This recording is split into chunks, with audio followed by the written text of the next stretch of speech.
우리 하나님 말씀 요한계시록 13장 11절에서 18절까지 말씀을 봉독을 했습니다. 우리 말씀 가지고 666 조롱과 야유라고 하는 제목으로 우리 하나님 말씀 증거하겠습니다. 여러분들이 알고 있는 사람들 중에 힘센 나쁜 놈이 혹시 있으세요?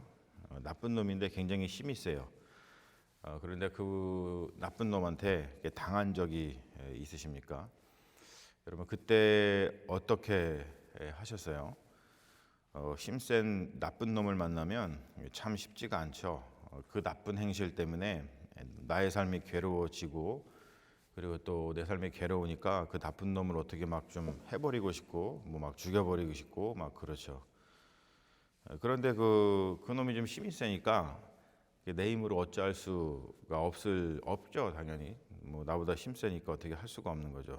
그러면 여러분, 내가 할 수 있는 방법이 무엇일까? 그것을 한번 생각을 해보죠. 바로 뭐냐면 조롱과 야유밖에 없다는 거예요. 사실 이것이 우리가 잘 알고 있는 조선시대의 탈춤의 정신이었죠. 이 조선의 탈춤 같은 경우는 정치적 풍자였잖아요. 대개 보면 이제 탈춤을 하면서 뭐 대사를 같은 거, 막 극을 주고받고 그러는데, 그 보면 대개 나라 임금이라든지 뭐 나라의 재상이라든지 그런 사람들에 대한 조롱과 야유, 그런 것들을 담은 것이 조선 탈춤의 정치적 풍자였습니다. 그래서 그들의 폭정을 폭로하고 또 그것 때문에 고통받는 일반 백성들의 애환을 노래하고, 그리고 또 힘으로 어찌할 수 없으니까 뭐 일반 백성이 뭐 임금님 또 뭐 고관대자 그런 사람들하고 이렇게 싸우기가 쉽지 않잖아요. 힘으로 어찌할 수 없으니까 그들을 조롱하고, 그리고 또 그들에게 야유를 보냈습니다. 탈춤이라고 하는 예술 형식을 빌어서 그렇게 이야기했다는 것이죠. 이렇게라도 안 하면은 이제 우라통이 터져서 죽을 것만 같았기 때문입니다.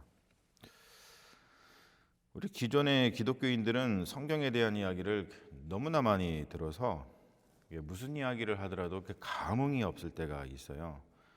그리고 더 큰 문제는 뭐냐면 성경의 메시지에 대한 왜곡된 해석, 그것을 너무나 많이 들어서 성경이 진짜 말하고 싶어 하는 것이 무엇인지에 대해서 우리가 잘 알지 못하고, 그리고 이제 관심도 잘 없어 하죠. 왜냐하면은 우리 뇌라고 하는 거, 우리 인간의 뇌가 뭐가 한번 이렇게 잘못 받아들이면은 그 잘 바꾸지 않습니다. 우리 몸에서 가장 보수적인 기관이 뇌라고 이야기하잖아요. 그래서 한번 들을 때 잘 들어야 되는데 들었을 때 잘못 들으면 처음에 받아들인 지식이 그게 이제 진리이고 전부인 것처럼 우리가 생각하니까 그것을 잘 바꾸지 않습니다. 성경을 처음 읽는 사람을 찾아보기 힘든 세상이죠. 물론 뭐 그런 사람이 있을 수 있어요. 하지만 그들하고 만나서 이야기를 나누는 게 사실상 쉽지가 않죠. 뭐 이게 물어볼 수 없잖아요. 뭐 당신 성경 읽어봤어요? 뭐 성경을 한번 처음 읽으시는 분이니까 한번 읽어보시고 어떠신지 저하고 한번 얘기해 주실래요? 뭐 이런 얘기 할 수가 없잖아요. 주변에 문해력이 있는 사람, 뭐 성경을 읽었을 때에 무슨 말인지 좀 알아듣는 사람, 그런 사람 중에서 성경을 처음 읽어본 사람과 대화를 나눌 수 있는 기회가 있으면은 한번 나누어 보십시오. 참 귀한 기회가 될 거예요. 한번 생각해 보십시오. 우리는 이제 성경을 너무나 많이 읽어가지고, 그리고 또 뭐 교회 다니면서 설교도 너무 많이 들어가지고 성경을 처음 읽는 사람의 느낌이 무엇일까 굉장히 궁금하죠. 성경을 읽었을 때에 처음 읽으면 그 성경이 이렇게 말랑말랑한 사랑 이야기일까? 하나님이 나를 사랑하세요. 그리고 또 나는 하나님 너무 좋아요. 이렇게 어떤 사랑의 이야기일까? 그런데 보면은 성경을 처음 읽으면 느끼는 것은 분명 뭐 말랑말랑한 사랑의 이야기보다는 비판과 저항의 목소리일 거라고 생각을 합니다. 실제로 그렇죠. 왜 그러냐면 성경은 약자의 입장에서 세상을 바라본 시각을 담고 있기 때문입니다. 물론 성경이 뭐 세상을 강자, 약자 뭐 이렇게 나누어 가지고 뭐 양분화시켜 가지고 강자는 완전 나쁜 놈이고 또 약자는 완전 착한 사람이고 뭐 이렇게 말하는 것은 절대 아닙니다. 성경은 모든 인간을 향한 하나님의 말씀이죠. 하지만 성경은 분명 어떠한 시각을 가지고 있다는 거예요. 그 시각은 굉장히 매우 날카롭습니다. 그래서 성경의 메시지를 들으면 뭐 강자나 약자나 뭐 강자 약자 뭐 이렇게 설정이 되는 것도 다 상황에 따라 다르기 때문에 어떠한 사람이든 하나님의 말씀을 성경을 읽고 나면 자신의 삶을 돌아보지 않을 수가 없고 또 세상을 바라보지 않을 수 없는 것이죠. 오늘 말씀에 보면은 666이라고 하는 숫자가 나와요. 교회를 오래 다닌 사람은 666이라고 하는 숫자를 아마 자주 들어보셨을 겁니다. 우리가 알기로 짐승의 숫자다 뭐 이렇게 알고 있죠. 그리고 이 숫자를 받으면 짐승을 따르는 우상 숭배자다 뭐 이런 말들을 우리가 많이 들었을 겁니다. 그래서 교회를 오래 다닌 사람들은 666이라고 하는 숫자를 깨름직하게 생각을 합니다. 그러면서 이 666이라고 하는 숫자가 요한계시록에서 무엇을 말하고 있는 것인지 처음에 들을 때 굉장히 깨름직하게 들었기 때문에 더 이상 알아보려고 하지 않고 또 깨름직한 것이니까 그냥 쳐다보기도 싫은 어떤 인간의 불안 심리 때문에 666 그러면은 그냥 깨름직한 이상한 뭐 짐승의 숫자 뭐 이렇게 생각하고 말죠. 근데 여러분 혹시 그런 생각을 가지고 계신 분이 있다면은 그것을 오늘 말씀을 통해서 좀 다시 한번 교정하시기를 바래요. 666이라고 하는 숫자는 깨름직한 숫자나 저주가 아니라 우리 삶에서 자주 경험하게 되는 그 짐승 같은 어떤 권력, 그것에 대한 조롱과 야유 같은 거예요. 탈춤을 한번 생각해 보십시오. 탈춤이 막 탈춤을 추면서 이 정권에 대해서 권력에 대해서 야유를 퍼붓고 조롱하고 그러잖아요. 666이라고 하는 숫자가 바로 그러한 의미를 가지고 있습니다. 이 666이라고 하는 숫자가 등장하는 곳은 이제 구약의 열왕기상 10장 그리고 역대하 9장에 등장을 해요. 요한계시록에 띡 등장하는 것이 아니고 먼저 이 구약 성경에 등장을 합니다. 성경은 우리가 좀 뭐 그냥 읽어보시면 아시겠지만 기본적으로 정권 비판적이잖아요. 국가에 대해서 비판적이고 또 왕에 대해서 비판적이고 고관들에 대해서 비판적입니다. 그러니까 권력을 가진 자들이 이제 권력을 통해서 좋은 일을 하지 않고 자기 배만 부르고 그리고 또 국민들을 괴롭히기 때문이죠. 힘이 있으면은 그 힘으로 어렵고 힘든 자를 돕고 그리고 사랑과 평화를 만들어 가야 하는데 인간은 자기에게 주어진 힘, 권력이 주어지면은 그 힘으로 자기 욕심을 채우고 그러다 보니까 사람들을 괴롭게 합니다. 특별히 이제 열왕기상 10장과 역대하 9장은 솔로몬 왕에 대한 비판을 담고 있는 성경입니다. 우리가 솔로몬 그러면 잘 알죠. 솔로몬 되게 지혜가 많이 있고 막 이런 왕으로 기억을 합니다만 솔로몬은 이제 호화로운 왕궁 생활을 한 것으로 굉장히 유명하죠. 그런데 그 호화로운 왕궁 생활을 위해서 그 비용이 다 어디서 났겠어요? 뭐 솔로몬이 어디 가가지고 무역을 했겠어요? 아니면 솔로몬이 가서 뭐 일을 했겠어요? 뭘 했겠습니까? 그 호화로운 왕궁 생활을 그 비용을 충당하기 위해서 엄청난 세금을 걷었습니다. 그것을 진술하고 있는 열왕기상 10장과 역대하 9장이 이렇게 말을 하고 있어요. 솔로몬의 세입금의 무게가 금 666달란트요 이렇게 표현합니다. 금 666달란트를 거둔 거예요. 여러분 금 666달란트는 지금도 이 규모는 대단한 규모라는 거예요. 그러니 얼마나 그 백성들의 고육을 막 짜냈겠어요. 그걸 비판하고 있는 성경입니다. 그러니까 660이라는 숫자는 요한계시록에 갑자기 나타난 숫자가 아닙니다. 이것은 구약에 이미 있는 숫자이고 특별히 권력을 가진 자를 비판할 때 쓰인 숫자입니다. 제가 누누이 말씀드리죠. 신약은 구약의 재현이다. 그래서 신약의 메시지를 바르고 깊게 이해하려면 구약의 이야기, 구약의 메시지를 잘 알아야 한다. 그래야지만 해석이 산으로 가지 않는다. 이것을 제가 수도 없이 이야기를 했던 내용입니다. 자, 요한은 구약의 솔로몬 폭정을 비판하기 위해서 사용된 그 666이라고 하는 그 숫자를 가져와서 지금 요한이 살고 있는 시대는 로마 시대잖아요. 그 로마 제국이 벌이고 있는 폭정을 조롱하고 야유하는 데 사용을 하고 있습니다.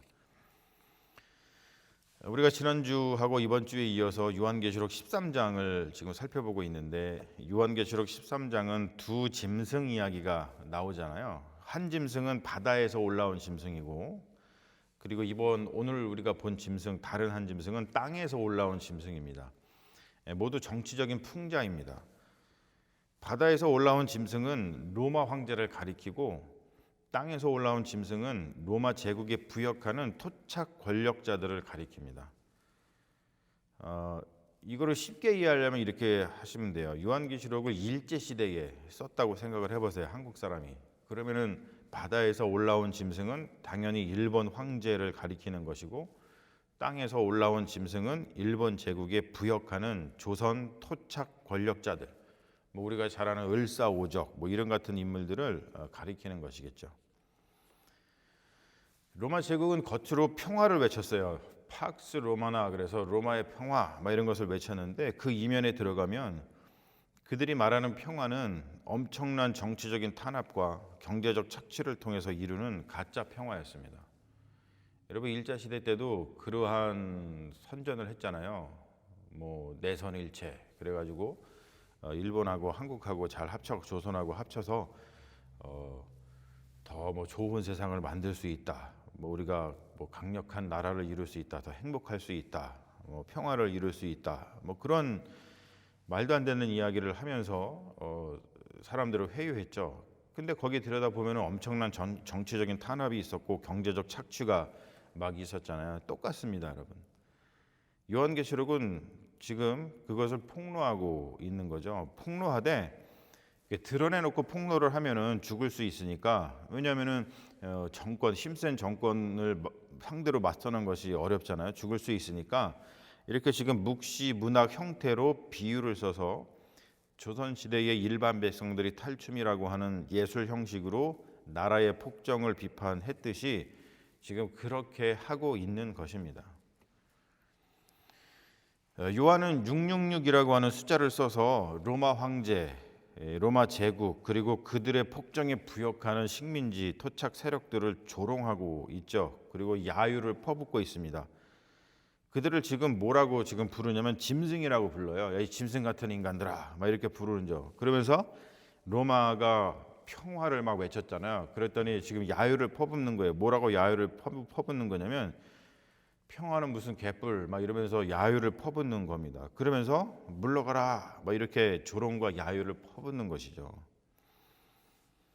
사람들이 이 오른손과 그리고 이마에 짐승의 표를 받았다라고 하는 것은 실제로 어떠한 표를 받았다는 뜻은 아닙니다.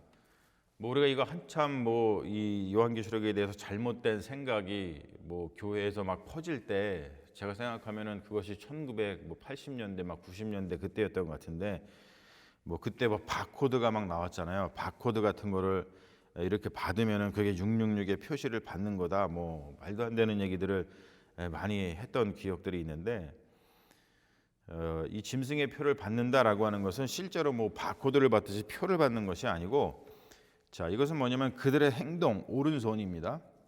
그리고 그들의 의식, 사고방식, 그것이 이마예요, 이마.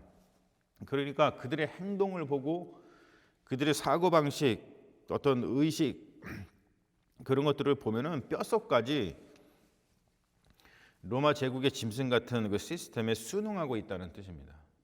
그걸 굳이 표를 받지 않아도 그렇게 표현하는 거예요. 사람들이 표를 이마에 받고 손에 받아가지고 바코드를 찍고 거기다 표식을 하고 이런 뜻이 아니고, 저 사람 딱 보면 저 사람이 하는 행동이나 저 사람이 말하는 거라든지 행동이라든지 사고방식, 의식 이런 것들을 보면은 저 사람이 지금 어떠한 권력을 따르고 있는지, 무엇을 추구하고 있는지, 어디에 순응하고 있는지, 사실 그런 거 어렵지 않게 우리가 알 수 있잖아요.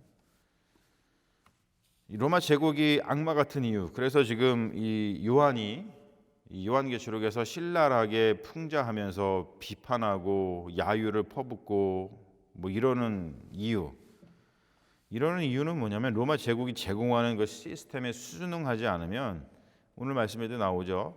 그러니까 로마 황제를 숭배하지 않으면 시장에서 물건을 사고 팔 수 없을 정도로 삶을 힘들게 만들었기 때문입니다.